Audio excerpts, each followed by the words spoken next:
Hi, we're here from the South by Southwest 2016 Film Conference, I think it's officially called, with the team from TRANSPECOS, which premieres tonight in competition here. Starting over here, we have Clint Bentley, who is the co-writer and the producer, Clifton Collins Jr., one of the stars, Greg Kwedar, the director and also co-writer, and probably other things, and Johnny Simmons, another one of the stars of the show. So. Congratulations, you guys. The sun is shining, and it's a beautiful day for a premiere, I think. How does it feel to get this show on the road, finally? Yeah, you know, waking up this morning, I mean, there's a million details that you do in the lead up to a premiere, and sometimes it's a little maddening, and you forget why you're doing it.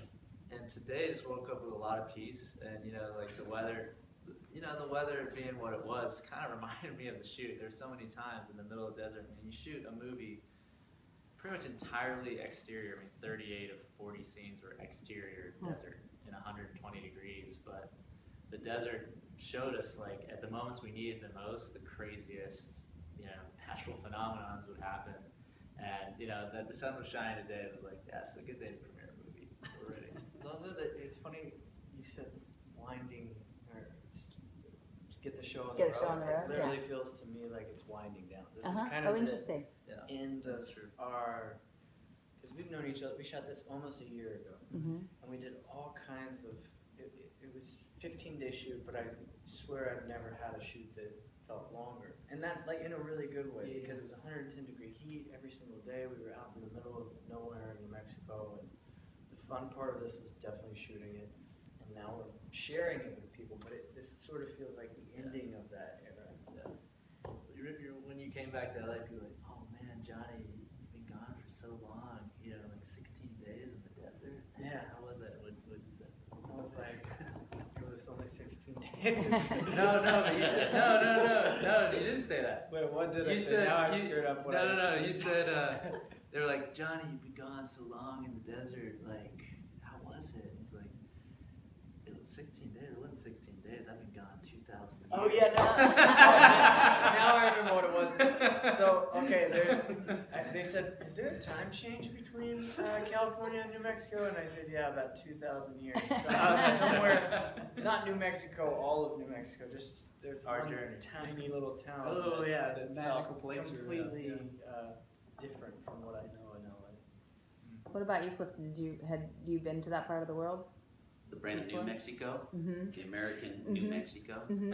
I have been to the New Mexico. I've shot a few of the things there. I shot Brothers there and Sunshine Cleaning. Oh. Transcendence. I forget. I gotta look at the resume. I've been there a few times. Yeah. The resume. The resume. But really, you know, I think the whole landscape is certainly a whole character in the piece. I knew that going in. I think that was one of the questions I asked you. Was like, who was going to shoot this? Because clearly, the landscape is very much an element that we're going to have to deal with every single day. And I said I wanted to feel that remember some of the scenes. Like I know it's supposed to be here. Yeah. Yeah, when you're actually in the desert, and where we were, we shot 20 miles from the border. We actually shot on the border fence, and when you get there, you have this expectation of what the border is going to be, especially in the desert regions. Like taco trucks.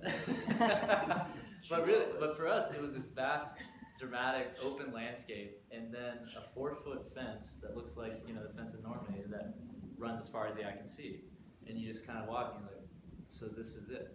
You know, this is the line that we decided to draw. This is what Donald Trump has in mind for the future. Another fence. That's not at all what he has in mind. It literally looks like, I don't know, I've never seen it before. I mean, I've driven through Tijuana, I've made like huge road trips into Mexico, but where this was, it's literally like just pieces of metal over each other, and then trucks that go up and down it, that, you know, are border patrol agents. I was envisioning some 10-foot fence or something like that. And there's, I'm sure Donald Trump would love like electric fences and, you know. Well, I mean, The Mexicans would too, because we would steal that electricity and cut down on it. It's like having solar power, but you steal it from America. That's why he's going to get you to pay for it. It's something about the desert too. Is like the desert we shot in. You know, people have been fighting over that land, you know, thousands of years, and we're just sort of fighting over it. this conflict that we create as humans, passing it on to the next generation. They inherit it, they pass it on to the next, and it's sort of this endless cycle. And like, you know, that's something, if there's any sort of statement about the film, is like, how do you interrupt the cycle? Can you? You know, we don't know, we hope, but the hope is that it can happen at a human to human level. In West Texas, where the film is set, the Comanches and the Apaches fought over the same land and spilled blood over the same land that we're fighting over now. The Texas Rangers, you know. Can you two talk a little bit about where the script came from and whether was it something that was percolating? Like, what was the germ of this? We both had a history with the border issue and a real strong interest in it. And that's what we kind of became friends over about talking about. You're both and Texans. We're Ish. Oh, you were. He's from Texas. He got there as fast as he could. Yeah. Yeah. Queers and queers. I don't No, have to no differentiate judgment. It's fine. which is which here. But I had worked with a lot of people in the backs of restaurants and in on sod farms working hourly wage jobs who were illegal immigrants, and you've got this person that you know, and then you've got this issue that's in a paper and that's on a political pulpit. And for Greg, he had worked along the border with an orphanage down there, and so we became friends over that, and we wanted to make a movie about the border conflict, but couldn't really find a way in that felt fresh and new. Yeah, and people have been kind of become numb to the border story, I think, in a lot of ways. Not that the immigrant's journey is not profound and important, and there will be voices that tell in new and exciting ways. But I think we don't want to deal with it. You know, like we sort of create a boundary to not have to access those kind of stories as a general public, as an audience. And Border Patrol for us was this refreshing new lens that people seen the dramatic sort of, you know, highly, you know, exaggerated sort of reality style Border Patrol, but people haven't seen these agents as human beings, or we haven't pulled the curtain back and really looked at this organization through a narrative lens. And what their days are like. Yeah. So, Clifton and Johnny, can you guys talk about what you thought when you first read the script and what attracted you to these characters? Mr. Simmons. Mr. Collins Jr. I got into the material. I was very intrigued by the story. I really kind of, I think the first thing was to sit down and kind of pick Greg's brain. I had a lot of questions. I think you can help me answer some of these. And then once I was able to get to the heart of like where Greg was, it was really clear to me that it was something he was very passionate about. And I think passion is one of the biggest, I don't know, drawers for me. Like an artist with passion that wants to tell a story, it's hard to not get involved and want to help in telling that tale and conveying the message, helping to convey the message, and realizing then that the collaboration would be a very honest, fun, beautiful, raw one, and it was just really great to be able to get down. With Greg and Clint is a producer, is even very present, doing all kinds of shit for us. So it was like, it's just a big family thing, and being able to have a technical like Sam Sadler, and being able to, I think I anchored a lot of my character Hobbs being the senior agent onto so much of Sam Sadler's moral core. Sorry, who's Sam Sadler? Sam Sadler's our technical advisor. Got it. Okay. Yeah, he's a border patrol. Yeah, he had retired a few months before we were shooting the film, and he was a number 2 in the whole region. And I taught the ethics class. I mean, he had done every job that was possible for him. He's been there 35 years, right? Yeah, since he was 18 years old.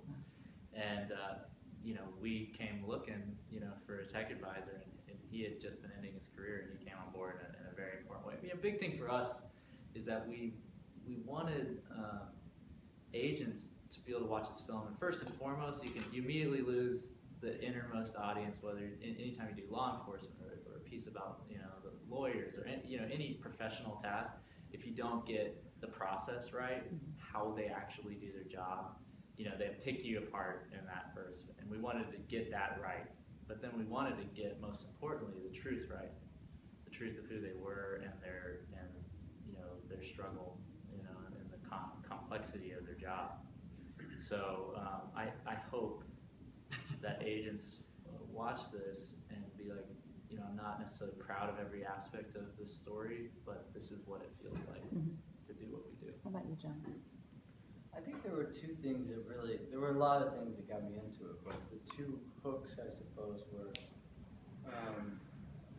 my brother is in the military. And I think about him a lot, because if you're called to go overseas, you put your life on the line, and it's terrifying to think that I might lose my brother, who's made an oath to give his life to protect mine. And that's that's something that I don't think I could ever do. And I feel very lucky to be an actor, because these guys every single day, 365 days out of the year, go out and serve you, and they don't even know you.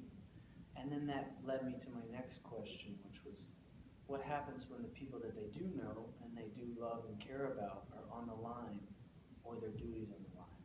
And those two ideas, bumping up against each other, which my character has that dilemma. What decision do you make at that point? And then that's all set against a backdrop against the majority of the busts made at these stops are marijuana. And marijuana is legal in a lot of states now, recreationally, medicinally. So somebody has been telling you all this time, this plant, you gotta risk your life for it, trust us, just you gotta go with it. And then one day they say, never mind, it's all right. How many people did you give up, and what did you give up during that time period when it was not cool or okay or against the law to smuggle something over the border? And then all those ideas together, I said, oh my God, I can't wait, this is gonna be incredible. Thanks, that's awesome. I think I have so much more, but I think we need to wrap up for now. But I just want to say one more thing about this. What are you excited about in the room tonight? What's your biggest hope? Yeah, something we talked about, and you might Not throwing up. We'll add this, but this is the transition that's happening.